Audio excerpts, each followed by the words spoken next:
和諧式300幾尺嘅居屋如何間山房。今日咧就分享一套啱啱裝修完嘅單位新案例。咁我哋而家睇翻點樣間山房咯。我哋睇睇我哋呢個300幾尺點樣間山房。首先都睇翻個現場環境。去到門口位呢邊，我哋做咗一個儲物櫃、鞋櫃，中空位置。做翻個儲物空間，呢邊做翻個玻璃色櫃，黑色框，灰色玻璃嘅，裏邊都係有啲燈底去散光。咁呢個位置呢，下邊呢都係做翻個燈底嘅，上下呢我哋都係做翻個圓弧位，下邊做翻個鞋櫃櫃筒啦。咁呢個位置做咩呢？做翻個卡座嘅。咁坐喺呢度，呢邊去個餐台位置，係啦。好啦，咁呢邊位置呢會係一個梳化位啦，梳化對面呢就一個電視機嘅矮櫃。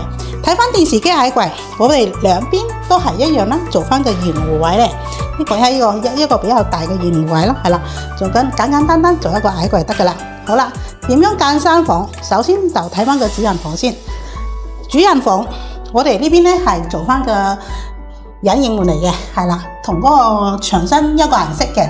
咁好啦，咁呢邊咧係用一個貴間房，我哋呢邊咧都係做翻個圓弧位嚟嘅，大圓弧。呢邊位置可以睇翻，我哋係做翻個4尺半嘅大床嚟嘅。咁床呢邊咧就做翻一個到頂嘅衣櫃。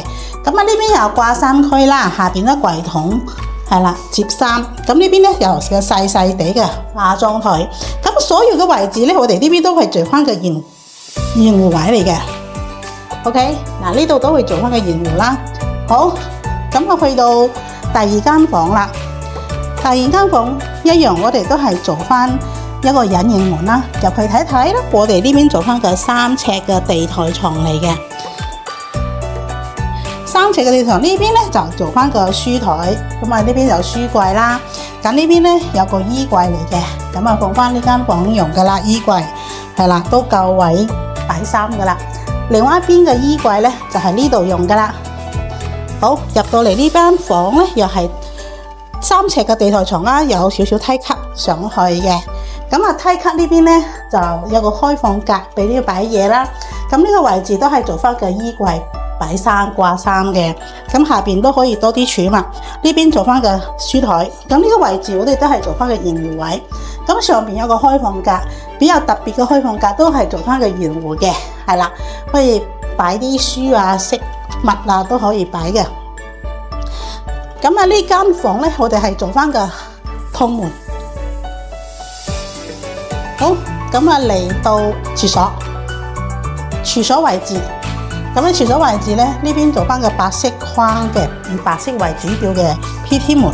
咁嚟到呢度咧，我哋呢邊有個乾濕分離嘅，係啦，乾濕分離用翻個灰色嘅玻璃。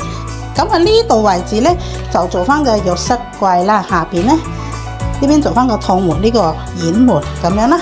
咁呢邊做翻個鏡櫃擺嘢，開放格，呢邊就熱水爐啊。上邊咧天花咧就做翻個鋁扣板假天花嚟嘅。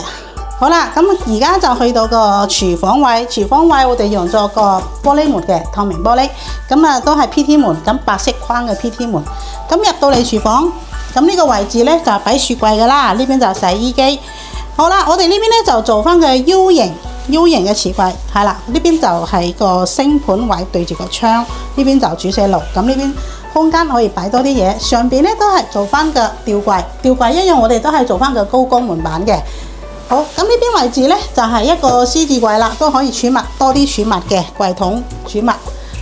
天花頂都係鋁扣板天花。中空位置睇翻呢個中空位置，我哋都係用翻個珐琅板去鋪翻個中空位嚟嘅。OK， 咁去到呢邊地磚啦，地磚一樣啦，我哋都係鋪翻個石紋嘅600×600嘅方磚嚟嘅，油漆珍珠白嘅油漆。咁有咩特別咧？就係呢間屋咧，就客人就比較中意啲有啲氛圍感嘅。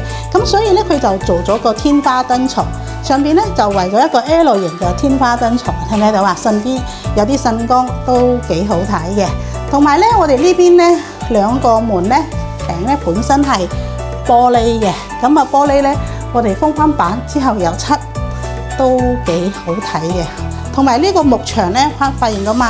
呢邊都係做翻個圓弧位，係啦，經做翻個圓弧位都幾好睇咯。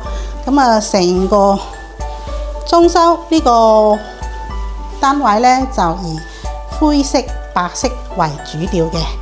大家中唔中意呢個設計咧？中意嘅記得 PM 我哋啦。OK。